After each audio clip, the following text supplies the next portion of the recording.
Le camp de réfugiés de Yida, au Soudan du Sud, est situé à 12 km de la zone instable, en proie au conflit à la frontière soudanaise.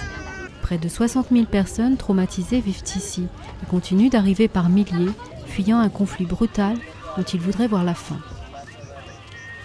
Ils ne peuvent plus travailler leurs champs. De ce fait, les gens arrivent affaiblis par la faim. Ils souffrent d'infections ou de paludisme. Les enfants souffrent de malnutrition aiguë, au point qu'ils arrivent parfois mourants. Le HCR et ses partenaires fournissent une aide d'urgence dès l'arrivée des réfugiés.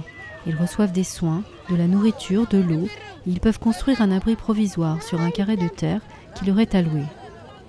Marianne Selouman est une réfugiée installée à Yida. Elle est heureuse d'être en vie. Elle et son mari ont fui avec leurs enfants quand ils ne pouvaient plus accéder à leur ferme.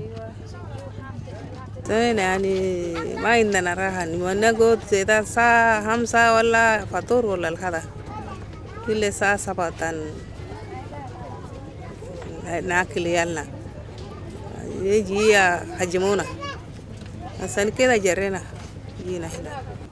Yida, elles cultivent un carré de terrain près de leur abri de fortune.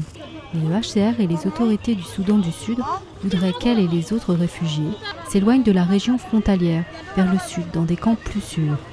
En visite cette semaine au Soudan du Sud, le haut-commissaire pour les réfugiés a parcouru le camp et a encouragé les réfugiés à rejoindre un autre camp. This is the most threatening situation that I ever met in a refugee camp. Not only because of being close to a war zone, but because there are no access. All things have to be brought by plane during 6 months during the year. And also being close to a war zone, it's very difficult to avoid armed people to come into the camp. Selon un représentant local des réfugiés, c'est aux gens eux-mêmes de décider s'ils doivent rejoindre un autre camp plus au sud. Après 8 mois de pluie ininterrompue, les combats se sont intensifiés de l'autre côté de la frontière.